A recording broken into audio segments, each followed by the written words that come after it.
যোগাযোগ করতে পারছি আমরা আমরা এখানে আছি, এটা আমাদের কিছু আত্মীয় স্বজন দেশ অঞ্চলে আছে, আমি কথাবার্তা বলতে পারছি, যোগাযোগ আমাদের ঠিক ছিল। আজ আমরা শুনবো ঘূর্ণিঝড় রেমাল চলাকালে দেশের প্রত্যন্ত অঞ্চলে অবস্থিত চর আব্দুল্লাহর কানেক্টেড থাকার গল্প। লক্ষ্মীপুরের মূল ভূখণ্ড থেকে 17 কিলোমিটার দূরে অবস্থিত চর আব্দুল্লাহ। এখানের 6000 চরবাসীকে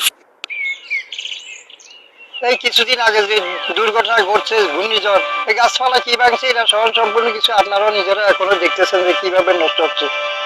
তো বিশাল কিছু গেছে, কিন্তু আমাদের নেটওয়ার্ক বন্ধ নাই, যোগাযোগ করতে পারছি আমরা আমরা এখানে আছি, এটা আমাদের কিছু আত্মীয় স্বজন দেশ অঞ্চলে আছে, আমি কথাবার্তা বলতে পারছি, যোগাযোগ আমাদের ঠিক ছিল। আজ আমরা শুনবো ঘূর্ণিঝড় রেমাল চলাকালে দেশের প্রত্যন্ত অঞ্চলে অবস্থিত চর আব্দুল্লাহর কানেক্টেড থাকার গল্প। লক্ষ্মীপুরের মূল ভূখণ্ড থেকে 17 কিলোমিটার দূরে অবস্থিত চর আব্দুল্লাহ। এখানের 6000 চরবাসীকে 4.5G সুপারনেট পৌঁছে দিচ্ছে সৌরশক্তি চালিত রবি নেটওয়ার্ক টাওয়ার।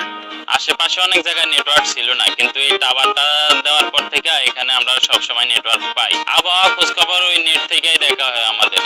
নিজের গতি মোবাইলের মাধ্যমে দেখে আমার আত্মীয় স্বজন যারা আছে সবাইকে বলছি, বলার পর ওরা উঁচু জায়গায় গেছে, রবির মাধ্যমে আমরা সবকিছু জানতে পারি, আপদে বিপদে খবরাখবর সব জায়গায় পৌঁছাইতে পারি। ঘূর্ণিঝড় রেমালে সারা দেশের অপারেটরদের প্রায় 33,000 টাওয়ার বিদ্যুৎহীন হয়ে পড়লেও রবির 2000-এরও বেশি সৌরশক্তি চালিত নেটওয়ার্ক টাওয়ার ছিল সচল। এর মধ্যে একটি চর আব্দুল্লাহর এই টাওয়ার।